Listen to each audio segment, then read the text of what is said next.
Hi students, in today's session we are going to discuss the next C program, that is to reverse a number. This is the program to reverse a number that is given by the user. So I have done it for you and just now I am opening. So you have to take a new file and type the program reverse, and you have to name it or you have to save it with the extension file .c.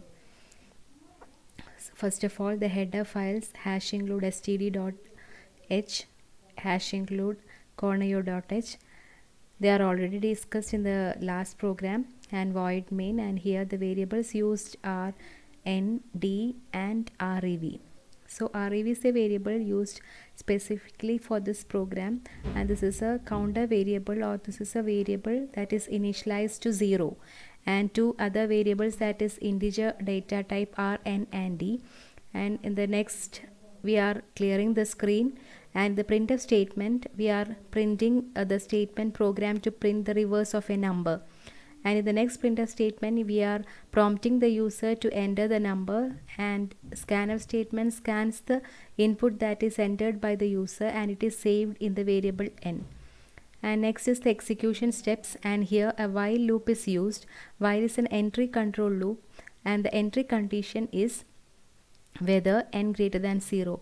Here the n is the variable that is used to store the value that is given by the user, and we are checking whether the variable or the value of n is greater than 0. If that condition is true, it will go to inside the loop, and three statements are inside the loop. They are d is equal to n mod 10.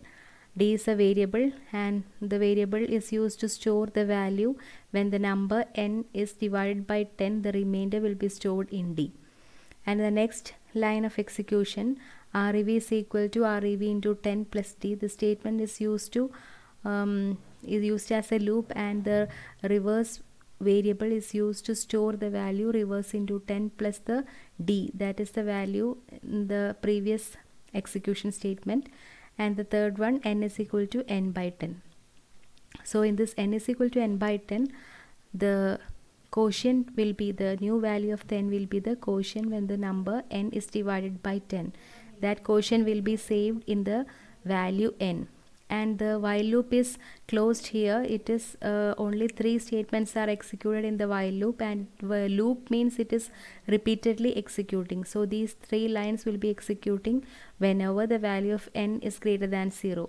When the condition is false, it will go to the next printf statement, and it will be printed like this: the reverse of the number is %d, and rev, that value will be the answer, or that will be the printer. In this statement, the reverse of the number is rev. And getch function to give the control to the output function, and immediately after typing you have to go for the file option, and you have to save the file with extension C, and after that you have to compile it. In compilation we can know whether some errors are there or not. Here it is no errors are there, and it is compiled successfully, and after that we have to run the program. So this is the run. When we run the program, the output screen will be given like this: program to print reverse of a number and enter the number. Here we have to enter any number of our choice or user's choice, and immediately after entering the number you have to press the enter key, and here the reverse of the number is printed as 276. The number entered by the user is 672 and the reverse is 276. So this is the program to print the reverse of the number. In this program it is similar to the first program, that is we have written like that, and this is the end of this program. Thank you for listening.